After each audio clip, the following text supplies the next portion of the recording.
hold space for your darkness, a first responder mental health podcast hosted by me, Erin Jane, where we have conversations about what it's like to perform a first responder role and the mental health challenges that can accompany it.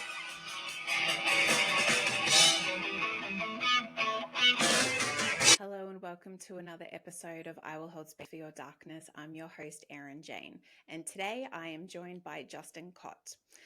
Justin is a former police officer from Washington State, where he served for 20 years, finishing up in 2002. He's held roles in patrol, corrections, as a canine handler. He was part of a U.S. Marshal Task Force for violent offenders. He was a critical incident investigator, which included officer-involved shootings, and he held a detective position with an ICAC task force, or for the internet crimes against children. He served as a volunteer for 1 year in Olympia Police Department and spent most of his time with Mason County Sheriff's Office. He's now a civilian investigator for the AJ's office in Washington State, and he's in the midst of studying his Masters of Science in Military and First Responder Psychology. So as you can probably imagine, Justin is right up my alley. Thank you for joining me today, Justin. Of course. Thanks for having me, Erin. Appreciate it. Awesome. And one of the things I would also love to share is that Justin spent, was it roughly sort of 10 years in Canada? About 12 years, I think. 12 years. Okay. So a lot of your sort of like formative years, and you might still be able to hear that Canadian twang, because I certainly can. Especially when I drink, but I'm sober right now, so you won't hear it as much. Talk to me about what made you interested in joining law enforcement. Literally the events of 9/11. And the ironic part is I was already living in Canada when that happened. And so, I mean, I was kind of Canadianized, if you will, at that time. But when it happened, I was just about to turn 21. And I was just, I was having fun. I was partying, doing what I think young men do without fully developed brains yet. I was working just, a mundane sales job. The money was fine, but I had no direction in life, essentially. And so that was never on the radar because I don't come from a family of cops or first responders at all, really. But just, I think probably like a lot of people watching that happen that day live, play out on TV. At least for me, it was utter chaos, obviously, right, and traumatic and all these things. But what stood out to me, somebody who was looking for direction and a job that meant something in life, was seeing all the first responders acting, relatively calm, considering that the world was coming to an end, at least in New York, right? And I've always liked helping people, whether that's, helping an elderly person cross the road or whatever. That's always been kind of my nature. And so when I saw that on TV, that's what I took out of that day, aside from, that this fucking sucks what's happening. But and that was it for me. And so I started looking into, well, how do I actually get into this career field? And that was, obviously September of 2001. By March or April of 2002, so less than a year later, I was already volunteering for because wasn't sure what I wanted to do yet, so I was volunteering for both Olympia Police Department and Olympia Fire Department as well. Okay, yeah. But the fire side quickly washed out. That was not for me. So, what made it like you go down the law enforcement route in particular? You just sort of were like, it's a bit hot. I don't really want to be fiery. Really, it was the downtime and the fire side. Not enough action, not enough to do, and then the medical side of it, the medical calls and the first aid stuff, that just wasn't really for me. I wanted more of the action and the investigations and like it looked on TV, right? So fair enough. Even though pretty much and something I've seen a lot in this country, like every firefighter's like, every cop wants to be a firefighter, whereas you are proving them wrong. You had the opportunity to do both, and you went but hindsight's 2020. Now that I've come law enforcement, I wish I did become a firefighter instead, 100%. But exactly. There's always that wonderful rivalry. And so, sort of, was the drive in particular, like as a result of 9/11, which I think, you and I are only sort of like a couple of years apart. Like it was very much one of those like formative worldwide moments of like our sort of generation that I think everyone remembers where they were and what they were doing and all that kind of thing. So was it that drive that kind of made you want to come back to the United States, or like was your family still in Canada? Like how did that sort of work? Yeah, no, I had no ties there, and so my parents got divorced in the Midwest when I was young, so I went to Canada with just my mom and my stepdad, and that was Oh, it. okay. And so then around that time, they actually retired from work and they moved to Arizona. So now I was alone in Canada, and so I had no ties there aside from British Columbia is beautiful. Yeah. Um, but when I looked into it, it was two things for why I moved to Washington. It was the cost of living and the Mm-hmm. salary. I literally came 4 hours south, which is where I still live, and I made more money and I paid less for a house. That was really the driving factor to come down here. So that it sold me. And then once I was here, I think a lot of people that got on the job realized, doing the lateral move, especially moving to a different state, can be a real pain in the ass. And so That I found myself once I was hired, not stuck. That's not a fair assessment, but comfortable. And so 20 years later, I finally got out, but never left the department. Stayed where I got hired. And I haven't been, but I've heard Washington State is just very beautiful, like lots of sort of incredible scenery and all that kind of thing. For about 4 months out of the year, 4 or 5 if we're lucky, and then it's like they say it rains the rest of the year. It's still pretty, Oh, but you won't see sunshine for about 7 or 8 months, so it can have oh, depressing that's rough, addition mate. to it. Yeah, for sure. And so, we sort of mentioned that you did you were sort of trying to figure it out between coppers and the fireys and all that kind of thing. And then you obviously got onto Mason County Sheriff's Office where you spent your career. Talk about sort of, what the process like was getting on and sort of all the different roles that you played, because like I sort of mentioned in the introduction, obviously you had a really significant career of 20 years, but you also clearly went in a lot of different directions throughout that time as well. So Mason County, nothing against that county. It's a beautiful place to live and to work. That wasn't my first choice. Olympia, Oh, where I was volunteering, actually was. oh, okay. But without getting into full details, I lived a fun and slightly nefarious life in Canada. And so when it came time as, a 21-year-old to start the background process, Yeah. a lot of questions get asked of us. And their answer was essentially, "You're a good kid. Why don't you give it a few more years of staying on the straight and narrow and come back?" Yeah. And so I thought, well, shit, And so volunteering is no fun. There's no salary and benefits in that. And so Yeah. I started doing the testing around process, and they, a lot of not a lot, a few other agencies kind of said the same thing. They're like, "You're not even Okay. 22 years old. You've got a bit of a past. Come back in a few years." Yeah. Mason County, for whatever reason, they said, "Hey, kid, we'll give you a shot. Don't fuck it up on probation." And thankfully I didn't. And so, I kind of owed that to him, I think, to stay there. Yeah. Um, but no, so I was hired in corrections simply for the fact that was what was available. I Okay. wanted patrol. They weren't hiring for that at the time. So that's where I got hired first. Spent a few years there. It was fine. It wasn't for me. I knew I wanted to work patrol. Mm-hmm. Um, so went out to patrol as soon as I could, went through that academy. And then it's funny, when I got hired, the sheriff at the time, who was two sheriffs ago now, asked me, what are your goals and your ambitions? What do you want to do with this career? And looking back, I don't know why I said that, but as a young kid, I turned 23 in the academy. I said I want to do canine and detectives. That's just what blurted out of my mouth. I mean, Yeah. I love dogs, I knew that, but aside from that, I have no idea why that's what I said. Um, Other than detective shows were kind of cool, right? Especially like in the 80s and 90s, 21 Yeah. Drum Street and stuff like that.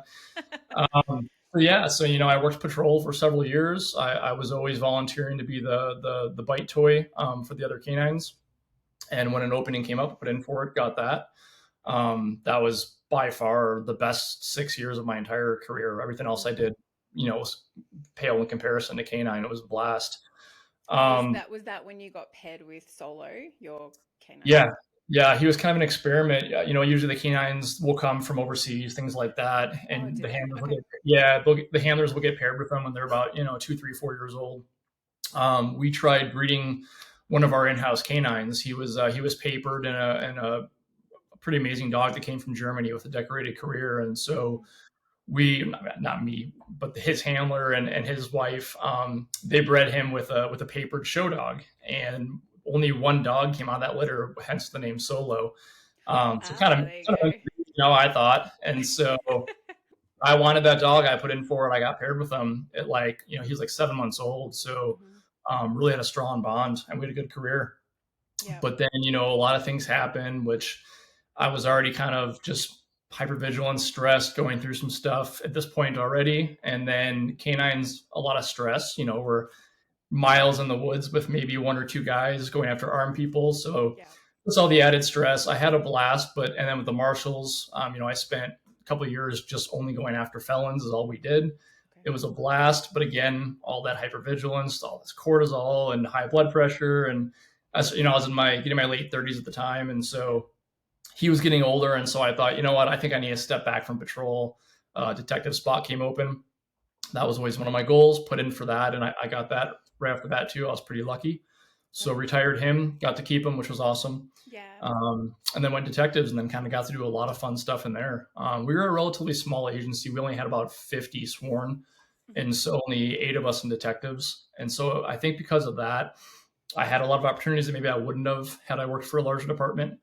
I got to stay on the marshals. I got to do the ICAC stuff. Got to do the 5 agency wide officer involved shooting and custody deaths investigation. So a lot of cool shit, but also a lot of hats, a lot of extra stuff to see and deal with. And so it all I think added up over time, for sure. Say like a lot of heavy shit. Like, Yeah. I don't see anyone coming out of a position like ICAC like completely unscathed. Well, the funny thing, I put in for detectives at the point in my career when I did because I thought it would be a break. Many of the detectives that were working and came up when I was younger in patrol. Not to throw one on the bus, but I think times were a little different. It wasn't as busy. There wasn't as many violent crimes. And so I saw that and I thought, shit, that's kind of an easy gig, right? Come in, work a little overtime when you want. Yeah. And that's what it was sometimes. But then we had a run there where it was just a lot of homicides, a lot of bad shit. And then for whatever reason, I kept saying yes to all the added stuff, right? And so I was the only detective with no kids. And so they're like, hey, you want to do all the child sex crimes? But I was also the junior detective. And as any first responder will know, you don't say no to that shit, right? Well, you Especially as a can't junior. too. You know what I Right. mean? It's like, fuck you, mate. Like, you're too bad, even if you don't want it. It's all yours. Yeah, thank you. I may have another. And so for like a 2.5 year period, my only 2 jobs essentially were sex crimes, mainly the child sex crimes, and then the investigating the officer involved shootings and in custody deaths. So every day was either death or child Depravity. Yeah. 100%. 100%. And then a lot of overtime, a lot of call outs. And that was also around the time, for personal reasons, some stuff that I experienced with loss of coworkers to suicide and other issues. I decided I want to go back to school. I wanted to educate myself, both for myself, but also kind of looking forward for my next career. Yeah. And so on top of all that heavy shit and being busy, I was also trying to do at the time I was doing my bachelor's degree. And so it was a lot. Yeah. A lot of sleepless nights, a lot of extra shit going on. Oh yeah. I'm just like, I'm working on I'm like chipping away is like the very adequate term for like saying what I'm doing with my bachelor's at the moment. So I hear you. I can't even imagine like doing all of that, then going, I'm going to go home and watch a lecture and do some homework. Like, yeah, exactly. Jesus Christ. And sort of, so you joined, like, I think, we can sort of both look back and we're like, because I joined at the same age, I was like 21, 22, and you're just like, we were just babies. And like they give us these jobs and they give us a firearm and all of this responsibility. And I don't know about you, but I guess I never sort of had any foresight to even think about like the kind of things that you'd see. And I know, like, I always had that, just that, like, oh, I just like want to, be of service and help people and, all that kind of, like, I was always like the goody two shoes sort of girl. So, and then, like, and like you're saying, like all of these things that you end up dealing with and, we'd sort of been communicating offline that you also had a couple of, I would say, like very heavy incidents where you and a colleague had been ambushed on a couple of occasions and shot at by like an unknown offender. Yeah, it's, you hit it on the head. It's exactly that. I just wanted to help and do fun things. And then, I was naive as hell. I'd never been in a fight my whole life. I was always a pretty small guy. I didn't hit 6 foot until my senior year in high school. So I was always real short, real skinny until later in life. And And so I was a good talker to de-escalate things. Never been in a fight, never even been punched in my face till I went to the academy, and I got hit in the face by an instructor, and I was like, fuck, like, I don't know why I wouldn't have thought that would have happened in law enforcement, right? Yeah.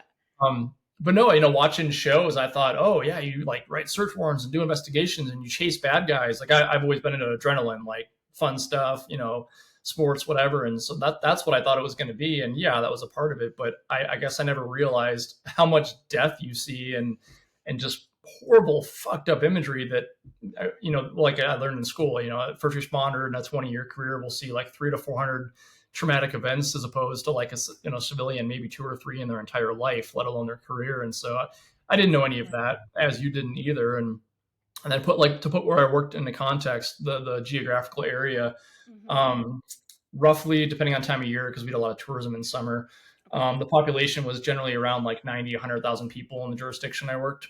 And when I first got hired, we didn't have any kind of minimum staffing. The sheriff's office, we ran the county, and we had several cities in the county, but only one was incorporated. Okay.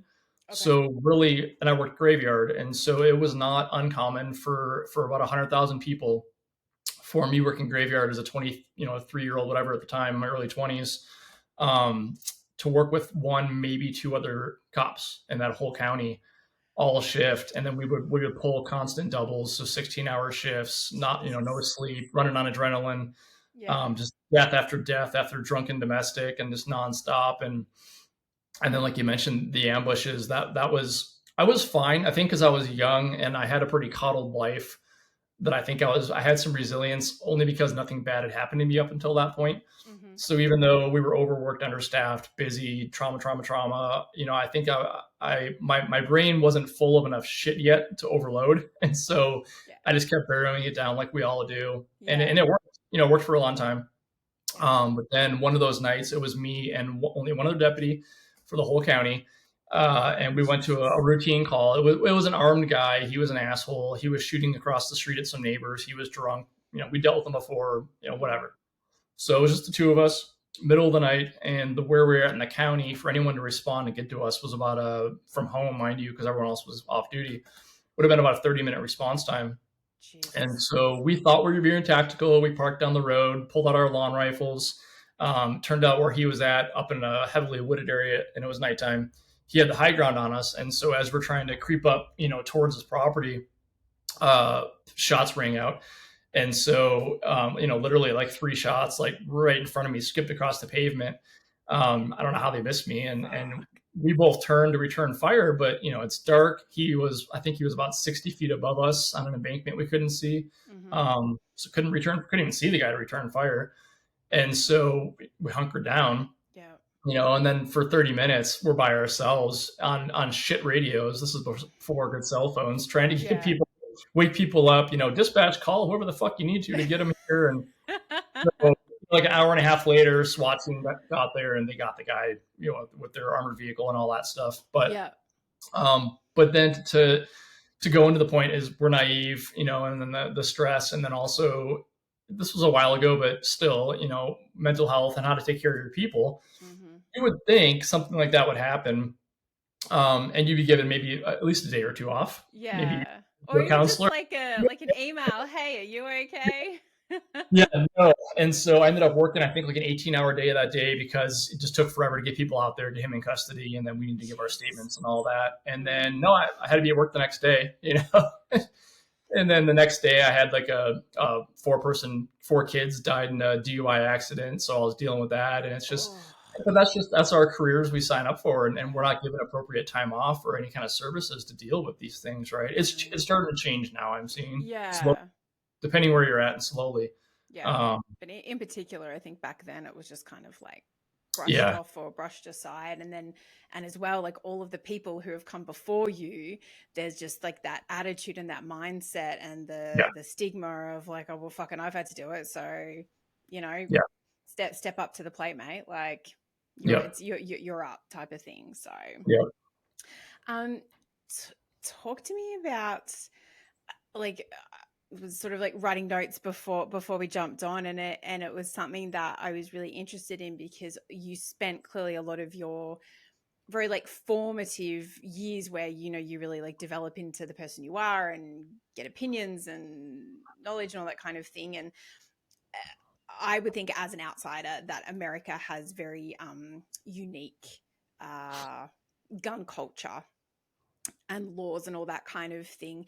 How was that sort of coming from Canada, which I don't think maybe outside of hunting has a very massive like gun culture. How was that sort of like not only coming to the United States where it's like in their it's like their Second Amendment that they can have a firearm, and then you become a police officer and in a state where I feel like a lot of people probably have firearms and then get involved in these like multiple like ambush style incidents, like I just couldn't even fathom how like much of your time you would spend just in a constant state of hypervigilance. Like it really just I would feel like it would be exhausting for you. Well, yeah, I mean, it got to that point. Because I did grow up in the Midwest when I was a kid, right? And so like my grandfather had hunting guns, a couple of shotguns, and we would shoot like clay birds. So I had like minimal exposure to a shotgun, and I never saw a handgun. And then going to Canada, yeah, you're right. I didn't know a single person that had a gun up there aside from the cops. Yeah. And they never pulled them for any reason. It seemed, at least where I lived.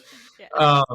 And then so when I moved down here, got into law enforcement, I had to go buy my first. I never owned a gun. Yeah. And so I got hired, and they're like, at the time, they didn't provide us with firearms. So they're like, all right, well, you have to go buy a handgun. And I was like, where the fuck do I buy a handgun? Seriously? Like, That's yeah, so at the time. random. I know. And so, so I went to like a gun shop, and I was like, I'm here to buy a gun. And then they're like, what kind do you want? I'm like, fuck if I know. I've never even touched a handgun. You want to help me out here? And so, but then, yeah. And then where I happen to work, I've always lived in Olympia. I still do. And Olympia is a pretty liberalish city. Not everyone has guns here and stuff, but the surrounding areas and where I worked, extremely the opposite. Okay. Extremely rural, very, very gun toting heavy. And so I quickly learned that initially I wasn't that hyper vigilant. It was actually kind of a safety thing, as odd as it sounds, that everyone was armed, because every call I went to or every traffic stop I made, I already knew that person was armed. Like literally no shit. You'd pull over a grandpa and there was a gun on his hip. And so I think that almost made it less freaky, because you're not like, oh shit, every time you see a gun. Yeah. Until you're shot at. And that changes things, right? Because I was never in the military. A lot of my coworkers were. Some of them saw combat, and so for somebody that's seen that, I think probably not as much of a big deal. But I don't know. I mean, in training we would do force on force, and they train us. You can get shot and keep moving, but it's simunitions. It's fake bullets. Ain't gonna kill you. So after that first shooting, then it was like I didn't know what hypervigilance was yet at the time, because I wasn't going to school, was never taught it. I felt a little bit of it, but it's not until I was in another one about 7 years later. And the worst part about that was it was a routine call. It was just a 911 hang up, middle of the day, like 3:00 on a Tuesday. Just went by myself, or not, one partner to come with me after a few minutes, just to check on why did a 911 call come from here? When I got there, I heard one gunshot. And so I thought, for whatever reason, I guess it's a welfare check now. They must have just offed themselves. Yeah. But then shortly after that, then the fire just started ringing out through the front of the house and the back of the house. What the fuck's going on here? Ultimately, what that was, it was a younger guy in his 20s trying to do suicide by cop. But for whatever reason, he never came out of the house. He just kept shooting at us from inside of the house, thinking we would shoot back, I guess. Yeah. But again, we couldn't see him, just bullets flying over our head, and we don't know if there's hostages, what's going on. So again, and this was like a several duplex dead end street. So we were too busy not worrying about ourselves and evacuating all the adjoining neighbors and stuff like that, all the other residents. And so, like, speaking of America being gun heavy, when it was all said and done, there was like 37 shots fired at that one. And when he ended up killing himself after SWAT again got there, introduced CS gas, he didn't want to play anymore. But when that was all said and done, they searched the house. He was a felon. He was high on meth, whatever it was. And I think he had like 7, 8, or 9 guns recovered, all with his body. And it's like, what gun problem in the States, right? Like a felon with a mental health issue, and he had like 9 guns and decided to get in a gunfight with himself, and what kind of, I guess, tried with us. But Yeah. Yeah. So, but to your point of hypervigilance, after that call, it was kind of game over for me because I still really didn't know what it all was. We still weren't getting any kind of mental health training, anything like that. And after that call, it's funny. It was my dog was with me on that call, and I had parked kind of right in front of the house because it was a routine call. Mm. And a lot of the shots went right over my car. Thankfully, missed my car, missed my dog, and honestly, the worst part about all that was the fear in my dog's bark. As odd as that Oh sounds, but no. I knew his bark, and it was such a ear piercing, high pitched yelp.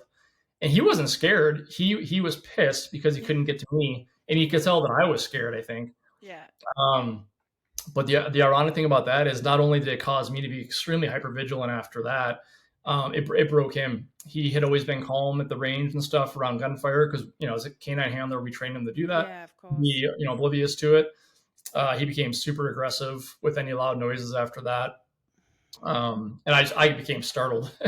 Yeah. But I would, and that too. Again, going back to departments need to do better.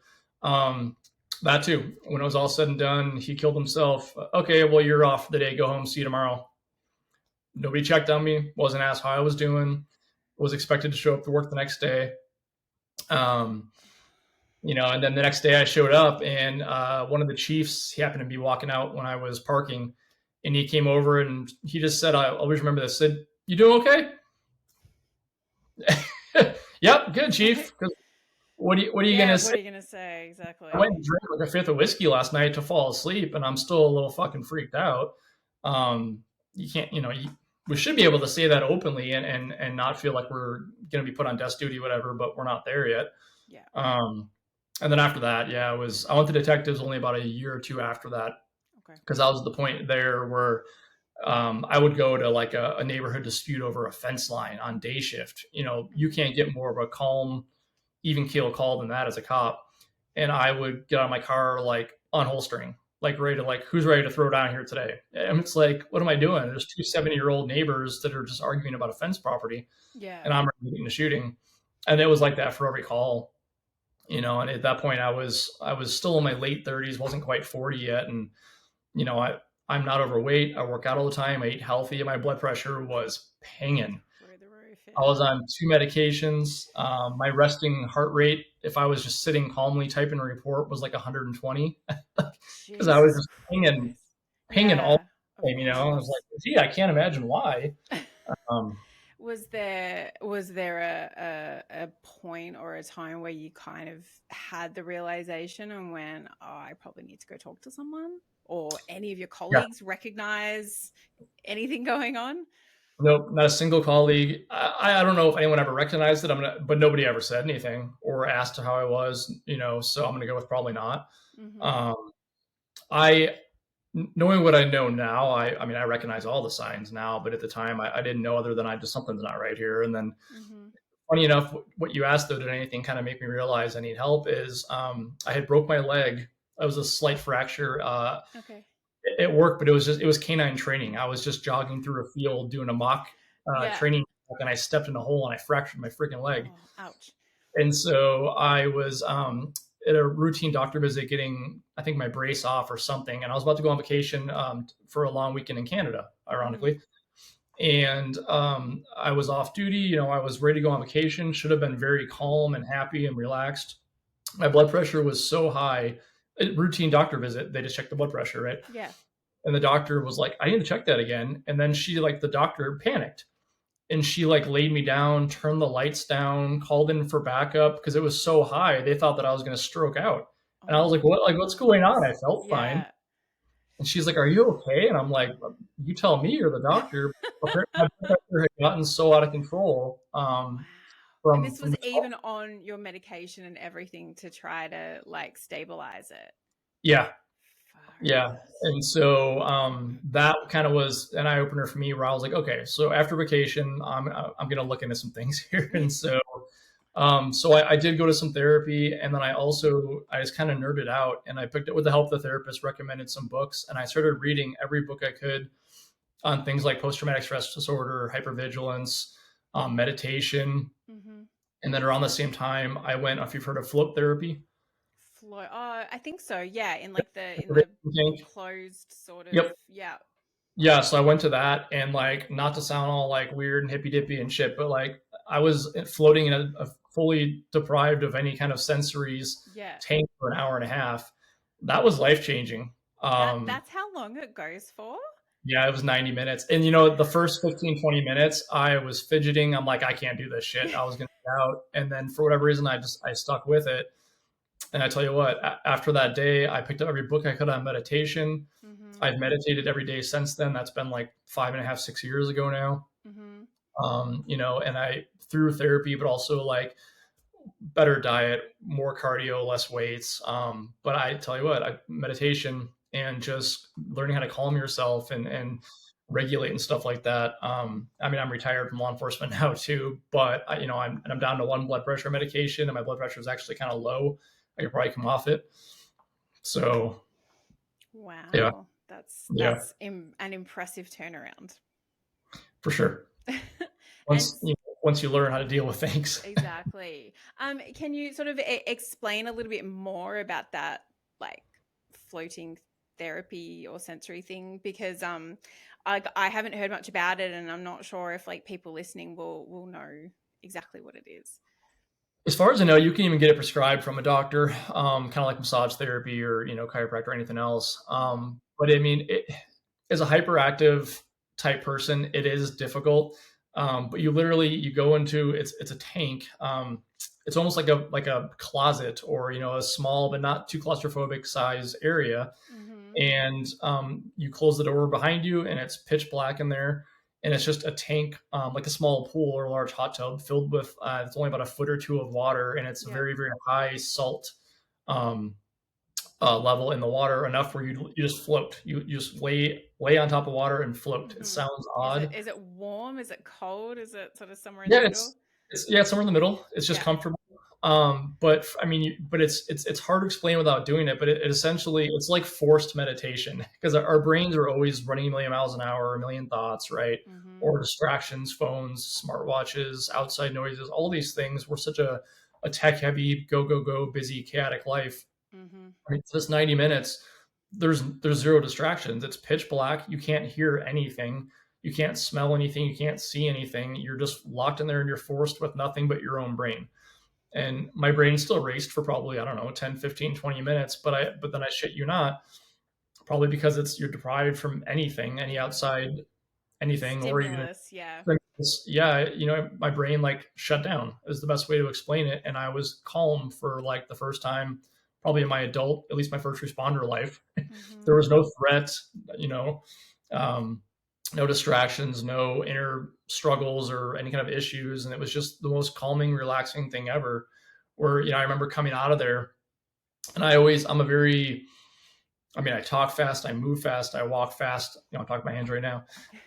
But I came out of there, and it was almost like I was like medicated, or you know, I found myself being more present the rest of the day. I was walking slower, I was talking slower. I just felt like this Wow. like weird like ease to my life. Yeah.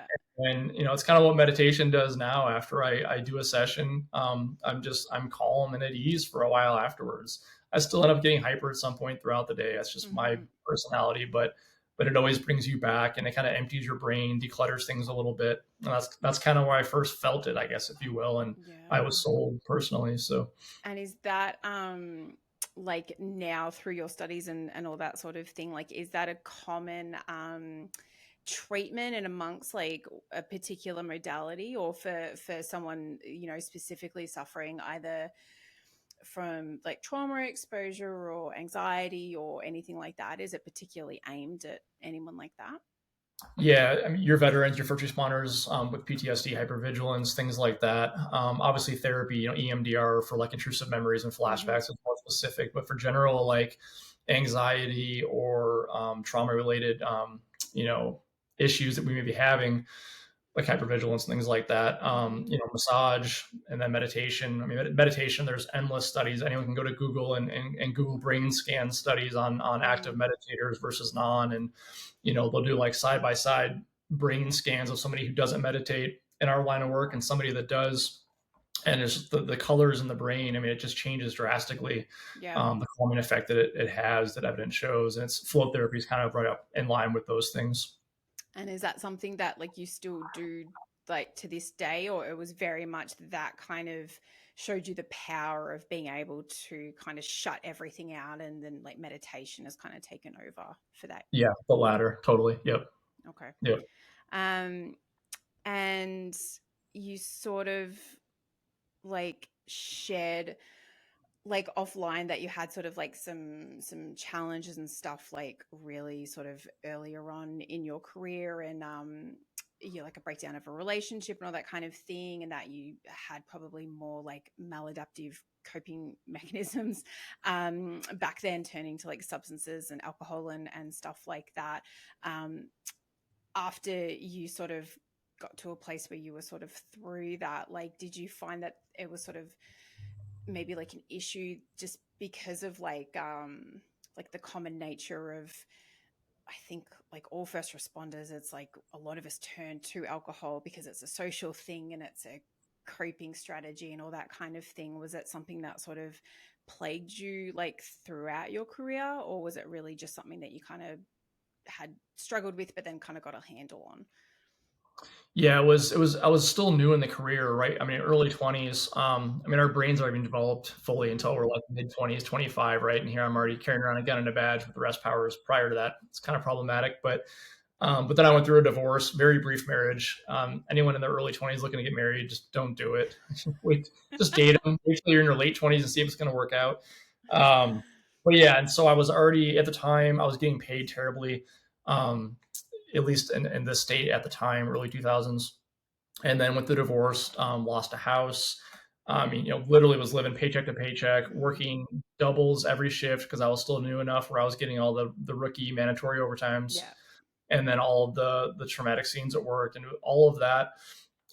Yeah, I mean, to avoid things, a lot of us first responders do it. You go hang out with your other first responders and you drink. It's just like the club that we're all belonging to, and it's normalized 100%. still, right? But that was bad enough. But then where it became problematic is you'd go out and you drink with your buddies for 3 4 hours and you're already drunk. But then yeah, I would find myself going home, and to avoid that home situation, keep drinking, Yeah. right? And then you wake up hungover and go to work, and which is not a line of work you want to be hungover and you need to be Right. sharp, right? Yeah. Um, and it got to the point too where again, this where it comes to agencies and coworkers needing to like step up and say something, look out for our people. Is there was more than once where I would show up to a training or something and they'd be like, "Man, you must have threw it hard last night. You reek like booze," but Mm, we laugh about it. yeah. I'm not saying report your coworker on every circumstance depending on what it is, but somebody should have said something or at least asked like, Yeah. "What's going on? Why are you doing whatever?" And no, it's just one of those things which still happens to this day. We all do it. Let's not talk about it. It'll get better. That's not how that gets better, right? Um, Yeah. so no, I mean it came and went, but it pretty much it came to an end around the time of all the other hypervigilance and other stuff where I needed to make a decision, and that was part of the blood pressure too. It's time to cut back a little bit, right, and Mm-hmm. reevaluate things. And so, but it was the worst when I was early on for sure, because that Yeah. was just being a young person that doesn't know how to deal with anything, Yeah. life, let alone the career issues. Yeah. That was where I turned, and so a lot of my coworkers and some others weren't as fortunate. They didn't make it out. They got shit canned for DUIs or what escalated into domestics, things like that. And Yeah. so it could have been worse, I suppose. But Yeah. No, that makes it's sense. definitely an issue that plagues us. Yeah. It really is, I know, right? And it's sort of we'd also spoken offline a little bit, and I guess last week was National Police Week, and we are currently still in like Mental Health Awareness Month. And I think you probably know, just as well as everyone else in this sort of first responder mental health community, that suicide is a big issue amongst first responders and in particular police officers. And I'm aware that you lost a couple of colleagues from neighbouring departments along the course of your career, and that has sort of perhaps helped shaped, where you're at in terms of looking ahead to want to help them in like that mental health space. Are you able to share anything you're comfortable about, the colleagues you lost, or that how that experience was, and I guess maybe even how it affected you, not necessarily like in that personal sense, but also you kind of go, well, shit, these people are doing the same job as me, and like they're fucking finding it too much. Yeah, it's I mean, doing like all the papers I have to write for grad school. I mean, it's for forever as far as it's documented. But still, you would think with all the money getting funneled into mental health and things are starting to change for the better now, I think, in this country. But still, every single year, there's no deviation. Every year, more cops are still dying by suicide than in the line of duty deaths. Yeah. And every year there's more cops getting killed by felons with firearms, whatever it may be. Doesn't matter. We're still killing ourselves more. So I don't know. Maybe we're not doing things right still. I don't know, but yeah, it definitely comes back to, again, agencies, peer support. We all can do more, and we're all still very cliquish, like high schools, when it comes to gossiping and all that. Which doesn't help anything when people are on a dark space. Yeah. But the first one, I wasn't per se directly involved in. He worked for a tribal agency in my county. We had 2 tribes, and he was off duty. We had a party complaint, domestic disturbance, male and female, and so I had got there to back another officer. And as I arrived, a car was fleeing at a high speed, and so I stopped it. That's suspicious. Clue. And it was this tribal cop that was hiding in the back seat, highly inebriated. And so I'm like, bro, what's going on here? Like, this is awkward. And so didn't detain him or anything, but just like hang tight a second. Yeah. Allegations were thrown about possible domestic he was involved in. So that escalated things. We didn't have any proof. There wasn't any arrestable offense that night per se, but it was enough of an issue that I brought it up to my supervisor. You know how that goes. Yeah. Went to his police chief. He was put on immediate IA. Probably an appropriate response. It is what it is. But he quickly spiraled, then got a DUI, then got a divorce, and then took his own life. And so one of those things where now looking back, it's like, what pieces were in place that might have helped him? Yeah, there was 0 support. There was no peer support back then. I surely didn't call and check on him. Nobody else did, to my knowledge. And then when things started spiraling even worse, when he got that DUI and the divorce, again, was the agency reaching out, sending any help, offering any services? No, because we just didn't do that back then. And frankly, a lot of agencies still don't. Yeah. So that one kind of always stuck with me, obviously, because I don't say I blame myself, but I had an involvement in the initial spiral. Yeah. And so that sucks. But the one that really changed everything for me, my mindset, it got me interested in further educating myself, and then really got me thinking on, do I want to be a cop forever, or do I want to do something else where I can try and help our first responders? Because there's clearly issues here and they're not going away or getting any better. Yeah. Was a trooper in the county I worked in. We consider them kind of coworkers, though, because we were so rural, especially working night shift. We would only have 2 or 3 troopers on at a time for the whole county. Okay. And so we just called them like our adopted deputies, because we would constantly back them and vice versa, because we were understaffed, right? And so he had gone through an alleged domestic. I wasn't involved in that. Mm-hmm. But as you can imagine, a fellow cop's involved in anything possibly criminal. What do all the other cops do? Oh my God, did you hear about so-and-so, blah, blah, blah. And then we're all like little, hens in a chicken coop. And I took part of it too. And I should have known better. But we still all do that. Somebody should have the balls or the wherewithal to be like, you know what, shut the fuck up. Yeah. That could just easily be you. And do you want all your coworkers talking about this stuff behind your back when we don't even know if it's true? It's merely an allegation on his ex, who had some substance abuse and some mental health issues. So it's like, could have been bullshit. And it was. But his agency put him on admin leave. Again, not blaming the agency. That probably should be standard protocol. Yeah. We're held to a higher standard. I understand that. But I was on duty. One of the days he was on admin leave, 911 call came out from his house. I immediately recognized the address. Yeah. It was just 911 hang up, but something, we all call it the spidey sense, whatever. Yeah. I'm like, no, something's not right there. And I think I was less than 5 minutes away from his house. Mm-hmm. And so I ran code, wasn't a code response, but I was like, something's not right here. Fuck it. Yeah, I was just go. there. Yeah, I was probably there in like 90 seconds. And I remember going to the front. I got there and it was eerie, calm silence. And I went to the front door of his house and, somebody called 911. His kid answered the door. And I was like, oh, this something just didn't sit right. I knew. Yeah. And I think it was his parents or there were some other adults there. I can't remember now. But I said, is so and so here? And they're like, oh, he's just in the back shed on the property. Is there a problem? I said, just stay in here. I just knew, And then, yeah, he was down, booted the door. Gun smoke was still fresh. Yeah, horrible. And that one made me realize that nobody is doing anything for us. We're all trained and we're paid to help everybody that can help themselves. And that's fine because clearly people out there need first responders because there's a lot of people that can't even wipe their own ass, let alone keep themselves out of trouble and everything else, right? I mean, it's an unfortunate thing about society. But for whatever reason, that was and both of these happened in a few years from each other, and we're a small jurisdiction, and so I know it happens more in larger cities. Yeah. But it doesn't matter. It shouldn't be happening as much as it does. And so that made me realize.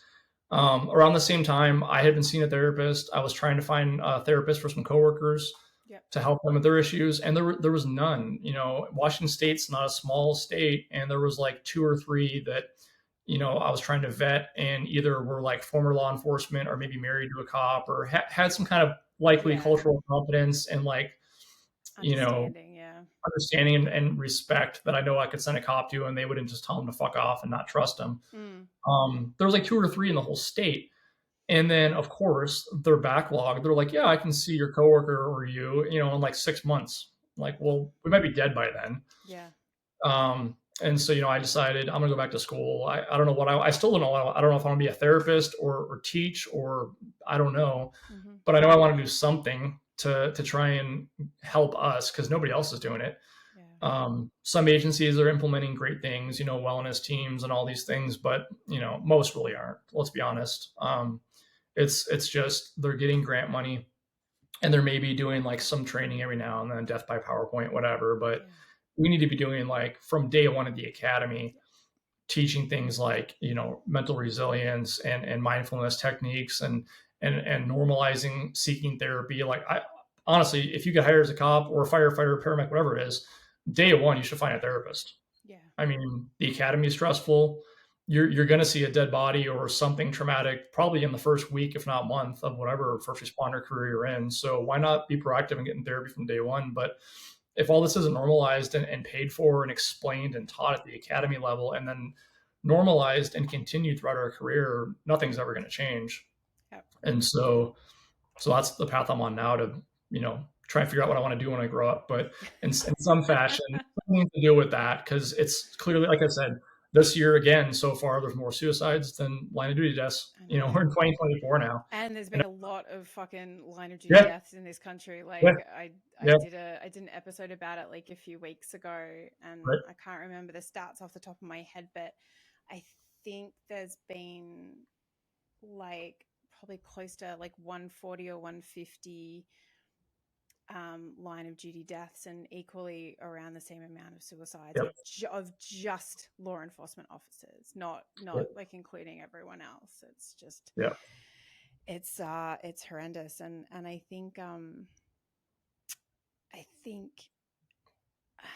you and I are sort of in like similar situations where it's like, and obviously like your career was, a lot longer than mine, but like you kind of find yourself like you're part of this community and this like organization and, population for so long. And then you kind of just go, what do I want to do now? Like I still want to be a part of it, but I kind of just want to be able to help in like a different way and in like a different capacity.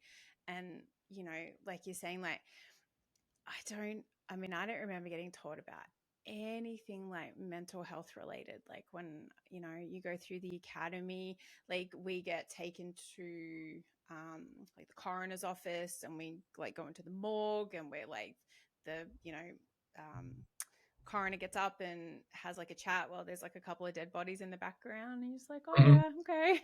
And I was like a 21, 22-year-old kid. Like that was really confronting because I hadn't seen a dead person before. And I was even having a conversation the other day. And so, I was a first responder and now I'm the spouse of a first responder. And I think, it kind of needs to be matched up. Like there needs to be, like you're saying about like that resilience training and being given like the tools and being proactive and preventative, but equally like I feel like there should be this information source too for spouses, because we're the ones at home who are going to see the change in behavior and see the drinking and see the hypervigilance and the all of the things that happen.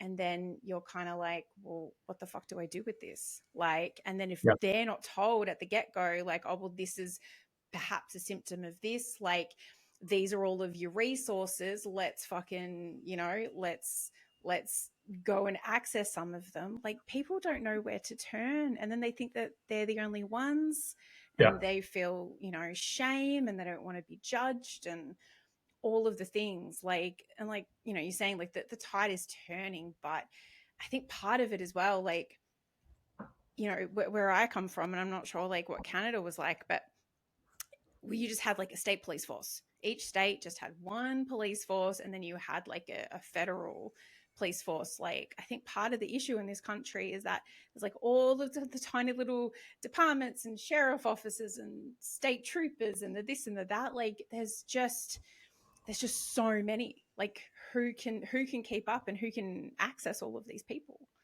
Right. It's Right.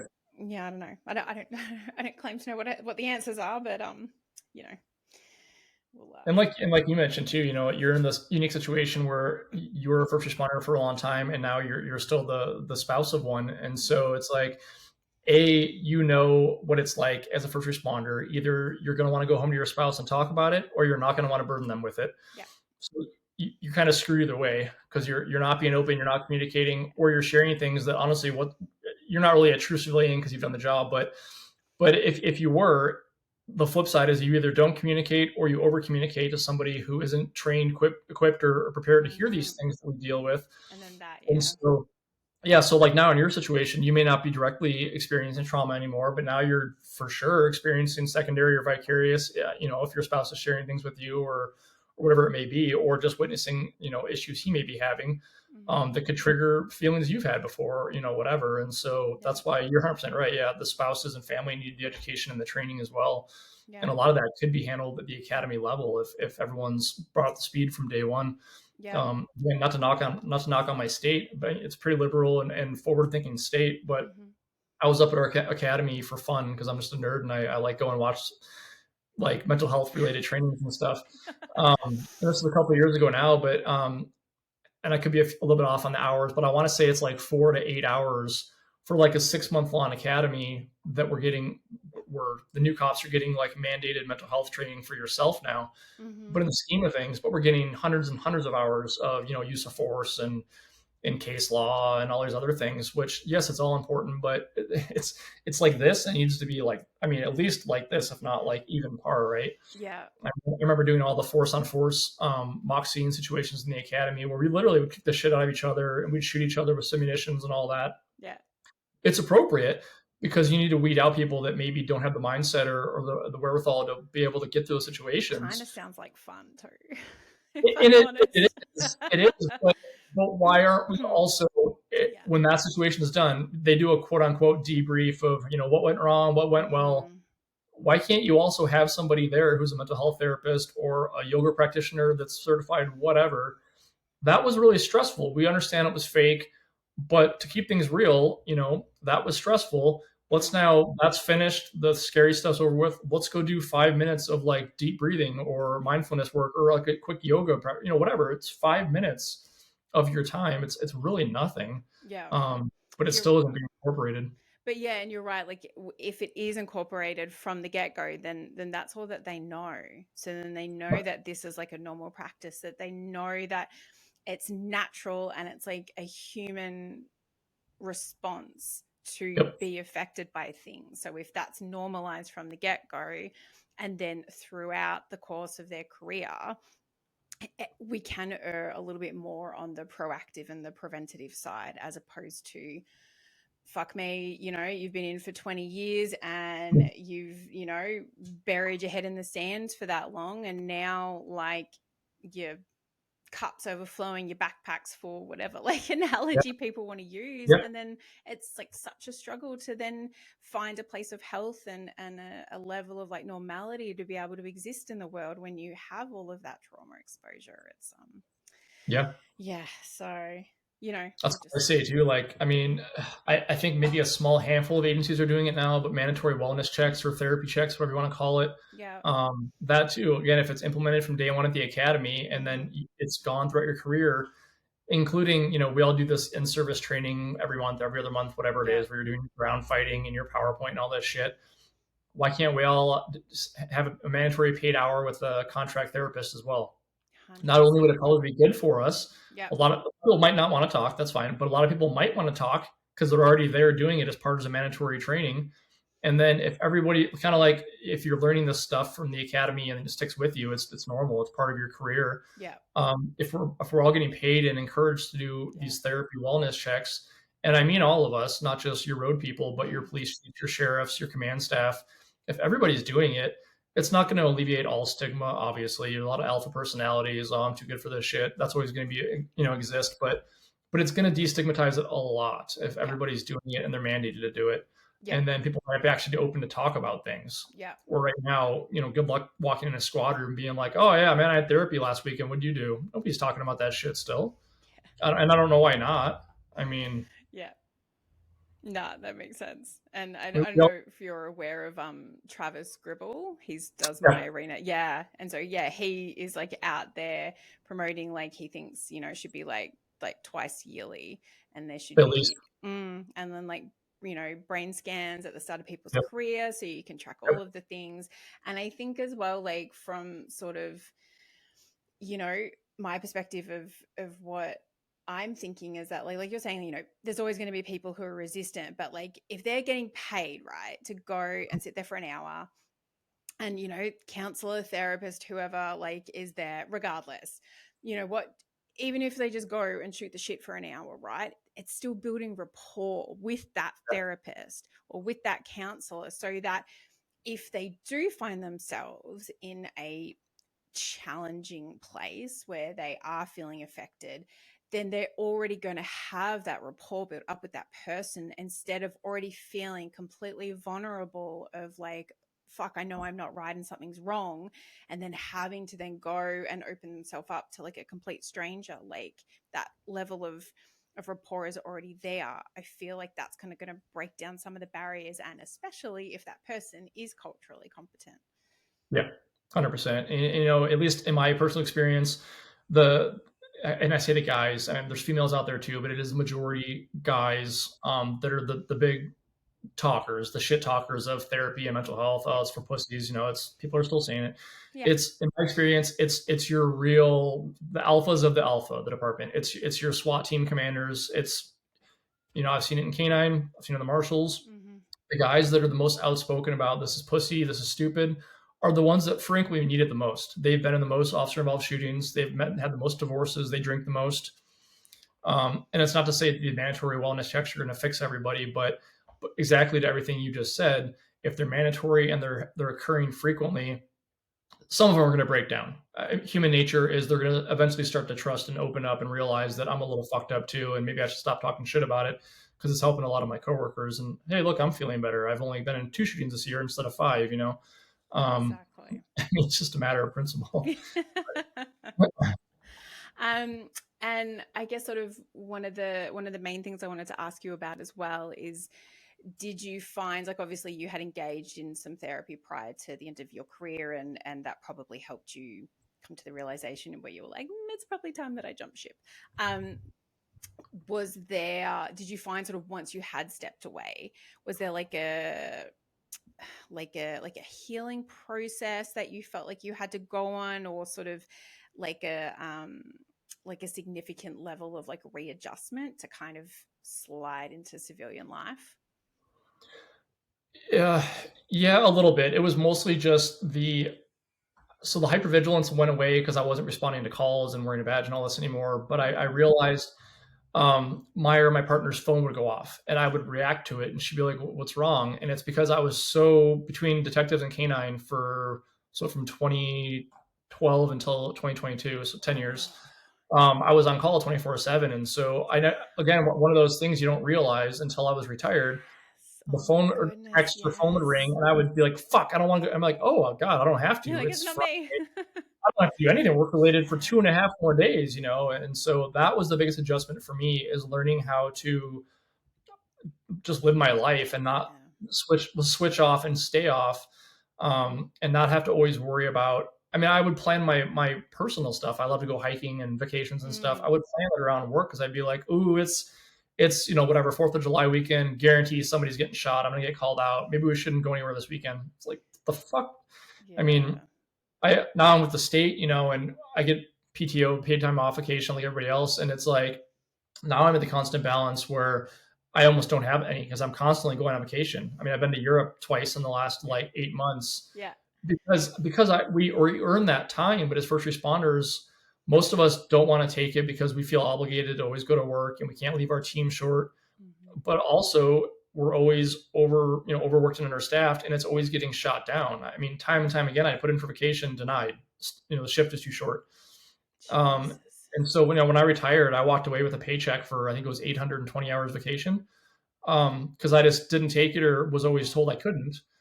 And now I've been at the state for 2.5 years and I have like 20 hours vacation because I'm constantly getting it, using it because nobody ever says no. Yeah, it's your Yeah. vacation. Take it all.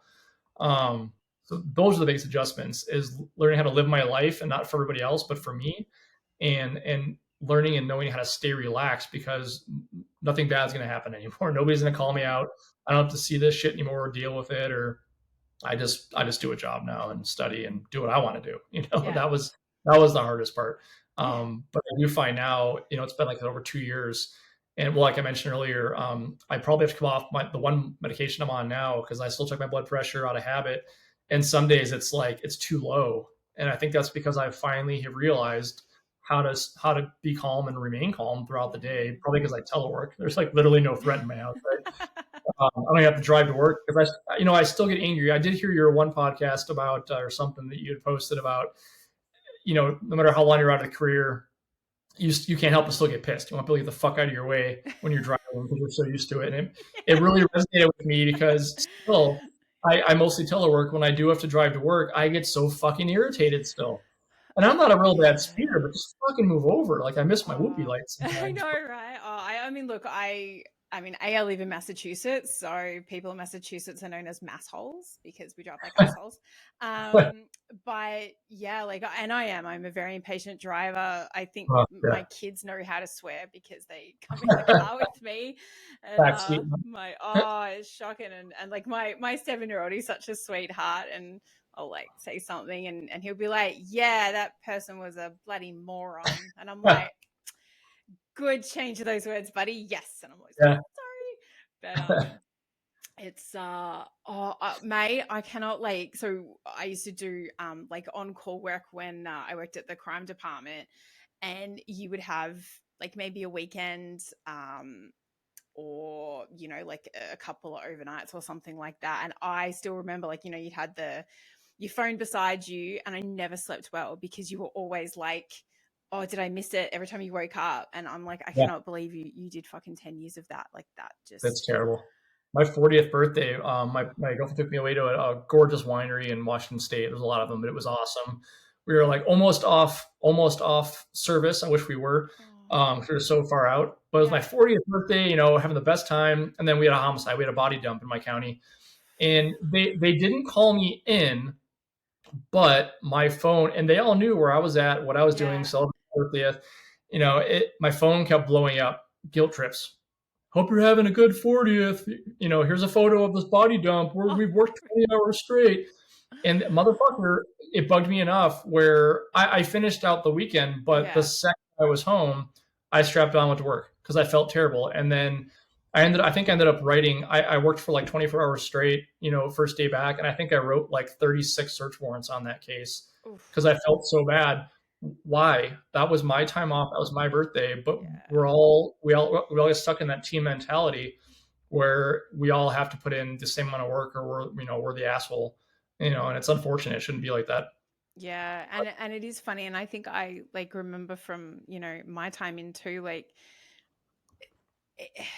you're like, yeah, you have that kind of community, and it's like you show up early for the person you're taking over from, and Yep. equally like the next person is meant to kind of do that, and yeah, you stick around and give people a chop Yep. out and all that kind of thing. But then there are like those unique like outliers who just give zero fucks, and Yeah. they rock up late, they try to leave early, all of the things, and that like nothing rubs you up the wrong way more than those fuckers. But you kind of like you're saying, in hindsight, you're kind of like, Yeah. maybe like they didn't They were necessarily the have smart it ones. right, but maybe there Yeah. was like a little bit of like they were doing something a little bit right and we were doing it like Yeah. a little bit wrong. I don't know. I think I don't know. I think like courtesy is fine, but like guilt is not. Yeah. Yeah. We Um, refer to those people in the States anyway as RODs, ROD, retired on duty. oh, Yeah. Funny I have enough. never heard of that one before. We Australians have nicknames for everyone and everything, which Justin and I have shared probably enough memes and Instagram Yeah. reels over the time we've We share similar humor, that's for sure. yes, dirty and inappropriate, just the way we like it. So yeah, and so what does you're saying you're like an investigator now for the state, like what does that like role entail? Like obviously it's something that you're doing whilst you're doing all of your masters and everything too. Like what's how does that keep you busy? It's really boring. I mean, to be honest, it's mind numbing. I have amazing coworkers. They're really nice people, and there's no stress. There's no overtime. I telework. The money's good. Yeah. I'm an ethics investigator, so I enforce ethics and public service in the state. So there's like 70,000 employees under jurisdiction that are state employees, Okay. whatever state branch, including state troopers even. Mm-hmm. That there's multiple laws, ethics laws, and if they're violated, just like a cop, you would enforce criminal laws. So it's the same job. It's just civil. We do monetary fines instead of like criminal penalties. And the reason I got into it in detectives with the ICAC stuff, obviously I was heavy into the forensics. So we would, obviously secure computers and cell phones, do forensic downloads, review them, all that good stuff, right? And so that's mostly what I do. Most of the ethics violations now are like abusing state equipment. So like cell phones, vehicles, laptops for personal use. And so I basically seize stuff all day, download it, and then find people surfing porn, watching Netflix, stupid shit you shouldn't be doing. So it's really boring compared to what I was doing, right? I mean, I talk all this shit about mental health and how it's lacking in law enforcement, but the job is so important. It really is. Yeah. I mean, we solve so many murders, put away so many child predators. I mean, all these amazing things. So, and the work is similar. An investigator is an investigator. And so that's been hard for me, investigating important stuff to like really in the scheme of things, not important stuff. Yeah. But something's got to pay for grad school to do what I actually want to do, right? So actually in July, part of my master's program, I have to do 700 hours of internship, mental health related. Wow. And so I start the first 100 hours in July. Mm-hmm. I'll be working as an intern with a local contract therapist for a local sheriff's office, not the one I worked for, but one nearby here in the state. And so I'm looking forward to that. Yeah. I don't get paid, so that's more free time I'm not going to have.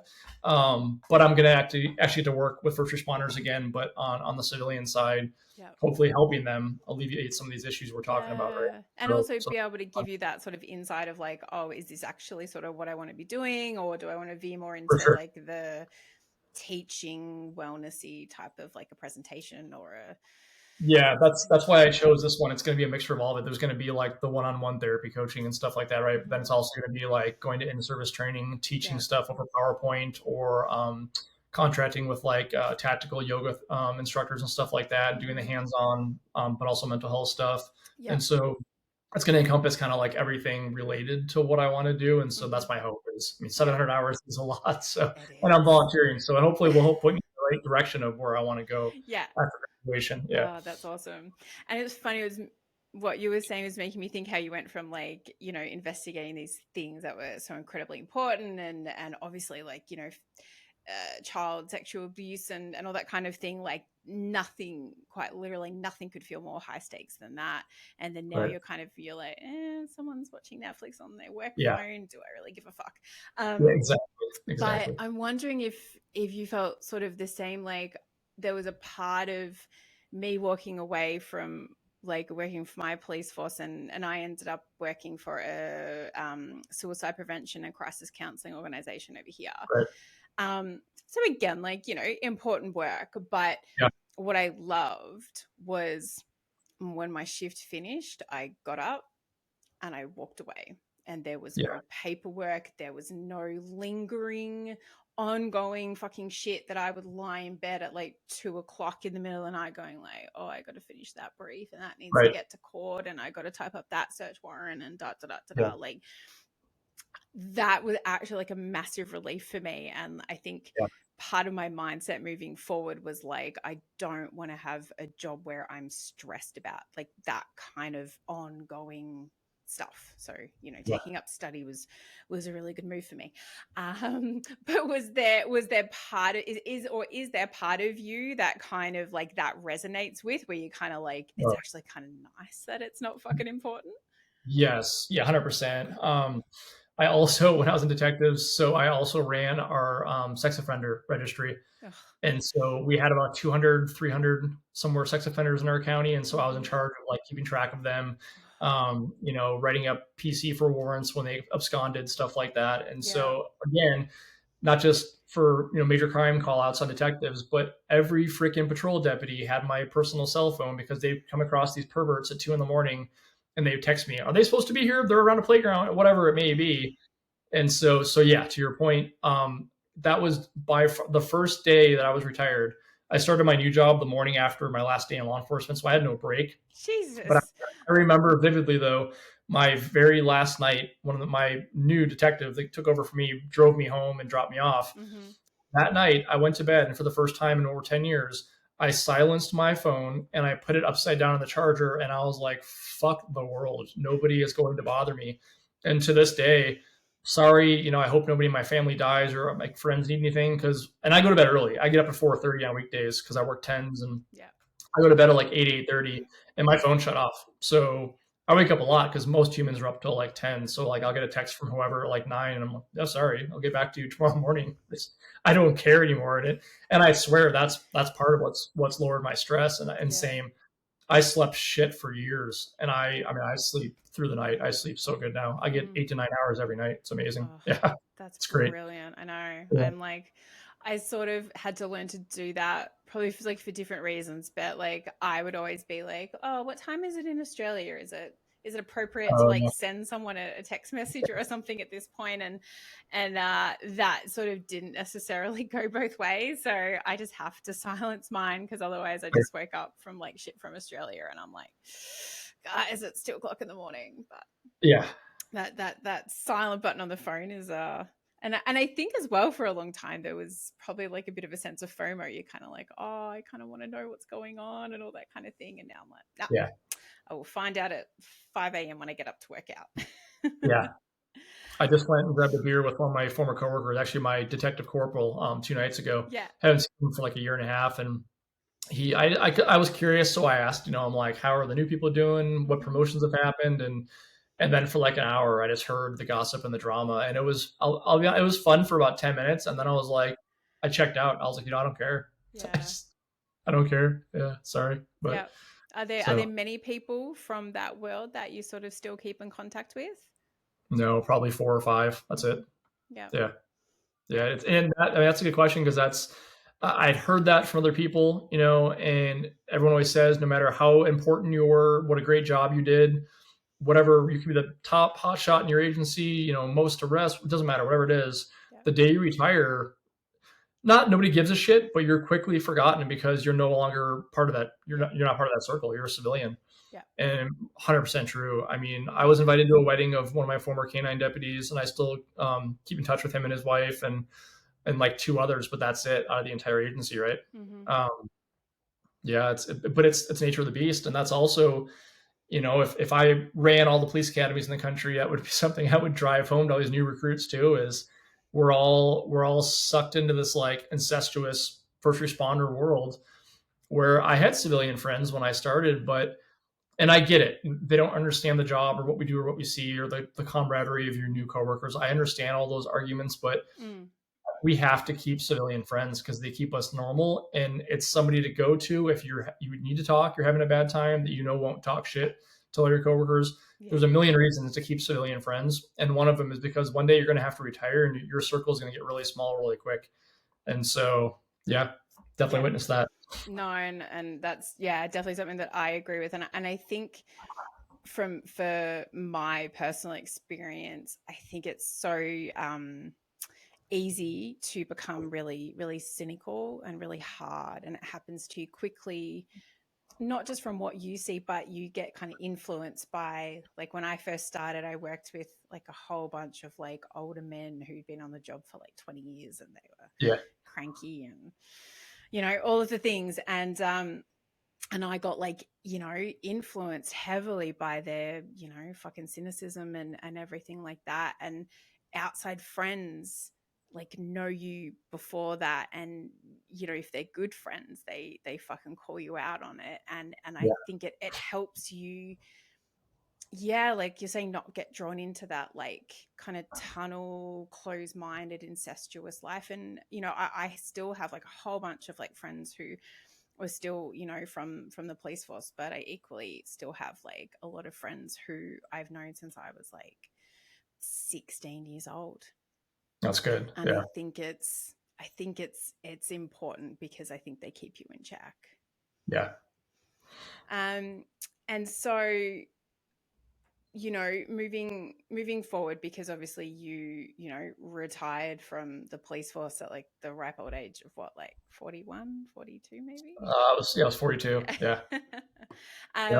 And anyone who sort of sees you on the socials, like you clearly have, like you're saying, I would almost just describe it as like a thirst for life. Like you travel a lot, which is sort of fairly rare and unique for like Americans. Like you go to Europe and do all those kind of things. Like what does your sort of ultimate goal, or maybe like ideal future, look like for you sort of moving forward after like everything you've known and everything you've experienced?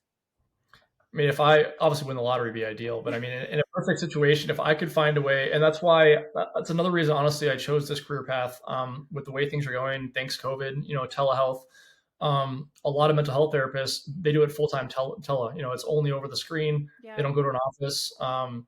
And then I've always loved to teach. I've all throughout my law enforcement career, I taught, domestic violence, canine to like local, but also like all the state trooper cadets. You were an FTO for a while, weren't you? Yeah, an FTO, and I love teaching aspect of it too. And so part of me almost would like to teach like psychology or criminal justice, like community college or undergraduate, and that too.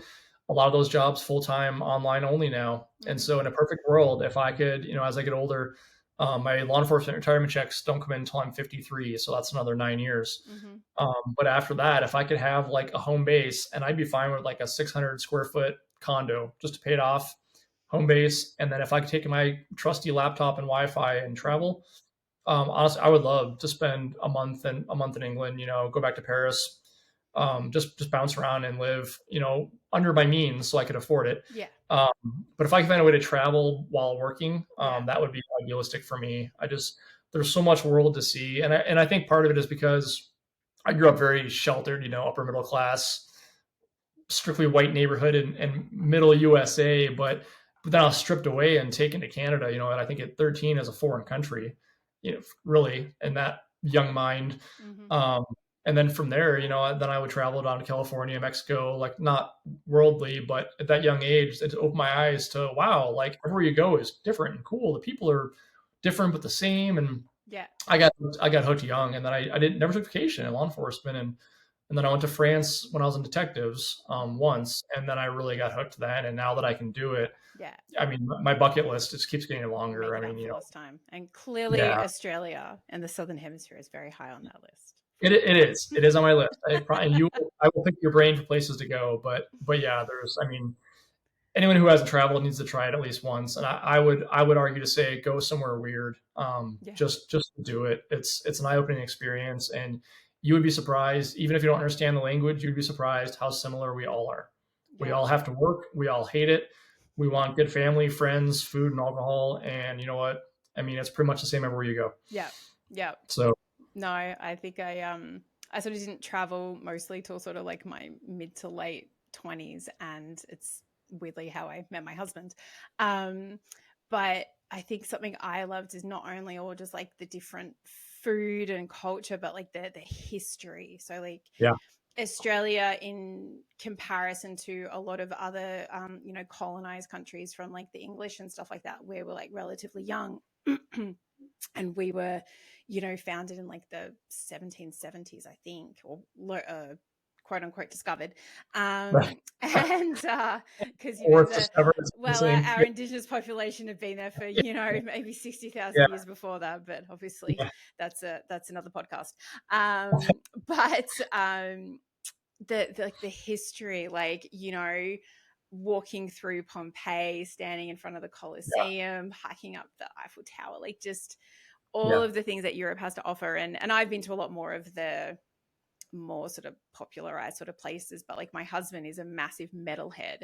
So Okay. like metal music, like heavy metal is like sort of through all of like strange European countries. So he's been to Yeah, just, like Finland and Estonia and like all these kind of like weird places, and it's just there's just such a big beautiful wide world outside of everything that we know, and it's good to kind of put yourself out of your comfort zone and, like you were saying, like yeah. try new things. And we were 100%. mm, I mean, a lot of Americans that haven't traveled, like I've heard people say this, friends of mine, family, oh, we did like the historic tour in New Orleans, like, yeah. and then like, I was in Italy and I was walking through the Roman Colosseum, and Oh, I forget what year now, but it was like construction started in like yeah, year like 26 or something, like 026. I Like, know, I I mean, it's know. just mind boggling. Yeah. I was just showing my son a picture of, we said something about the Colosseum. I'm like, I've been there, and he's like, no, you haven't. I'm like, I'll show you that Yeah. I have. I'm like, I have photographic proof, buddy. Um, but it's funny that like I didn't understand why a lot of Americans don't travel until I moved here, and because like the average American working an average job, like they get maybe 2 weeks leave a year, Yeah. and you kind of like it limits them so much in that respect. And then like how you're saying, we use like something like 800 and something hours of like paid leave, like that's fucking criminal. Yeah, we do a lot of things wrong in this country. I'll argue that all day, and one of them is our work ethic. It's disgusting, really. I mean, we work ourselves to death. Even now in my low key non stress civilian job, I emailed somebody yesterday or a couple days ago about something, and I got the auto email reply, and it was essentially like, I'm currently on 2 weeks vacation. I'm still checking my emails. My response may be delayed. My apologies. And I was like, what the fuck? Like, You're burn like, your shit on off. holiday, yeah. Yeah, and then like you say, you go to Europe and it's like middle of the day on a weekday, and all the businesses are closed, and everyone's getting drunk midday, and it's like they know how to live life. I mean, Exactly. they work like maybe 30-ish hours a week. They don't check their phones at night or weekends. I tell you that. And when Yeah. they're on holiday, they're on holiday. Well, And look at their also stress level. their healthcare is not tied to their employment, which is Yeah, well, there's again. that too, but also look at the health issues and the differences. How many Americans are obese and on 27 medications? You know, stress causes a Exactly. lot of health issues. So, It sure does. yeah, All right. Well, I have taken up a lot of your time, Justin, and I really appreciate you coming on. of course. I typically end these podcast episodes by asking the guest 2 questions. So the name of the podcast is "I Will Hold Space for Your Darkness," and it comes from the idea that darkness permeates a lot of the roles that we perform as first responders, and obviously some of the stuff that you've shared with us today. It's evident that you have seen some darkness along your travels. So the first question is, what do you do to be able to hold space for your darkness? I think just in the title, I mean, you need to hold some form of space. And when I say that, it's what do we all do? We all bury it down, right? You go to call after call and you just keep pushing it down until there's no more room. And then it starts coming out, whether it's physical symptoms or emotional or both. And so we need to be taught and learn to just put aside a space for all the shit and the darkness and the trauma and don't shove it down. And when the time's appropriate, obviously in the middle of a call or whatever, we can't break down and ask for therapy right then in the moment. But you need to remember the things that we're witnessing and we're seeing. And at some point when it's appropriate and preferably with professional help, address it. It's like the white elephant in the room, it's not going to go away until it's openly discussed. And so we need to hold the space. And when it's appropriate, dive into that space and discuss it and learn it and grow from it. No, I really like that. And I think as well from, I'm at the very, very start of my education and you're, way further along than me, but I think there's something to be said for, like I've heard it described about like trauma. It actually kind of resides in your body. It doesn't always sort of like, or it, gets kind of stuck in your head, but like you feel it here. So like you're saying, in order to be able to process it appropriately, you have to give it the opportunity to. Yeah, a great book. It's called The Body Keeps the Score. I mean, it's like a 400-page book. It talks all about that. I mean, there's tons of evidence that shows a lot of physical ailments and symptoms are stemming from what's in our brain and not being dealt with. Yeah, for sure. 100%. Oh, I think everyone loves Bessel. Yeah. And the second question is, what can someone do for you, whether it's like a friend or a partner or anything like that, in order to help you and support you in holding space for that darkness? I think just sit in that space with them, right? Check in on our people. Don't avoid it. Don't ignore it. Call people out on their shit. Maybe ask somebody a few times how they are, because our immediate response as a first responder is going to be, "I'm fine. I'm good." Living the dream. Yeah, ask them a few more times. You'd be surprised. The responses may change and the cracks may start to show a little bit. Mm-hmm. But whether you're a spouse, a friend, a coworker, a peer mentor, whatever it may be, is just meet them in that darkness. Just sit with them. You don't need to tell them what to do. Even if you've lived that same experience, there's no, I've heard it called like a trauma trophy. Oh, I've experienced that shooting too, and I've gotten through it doing this. It doesn't matter. That's you. You're not them.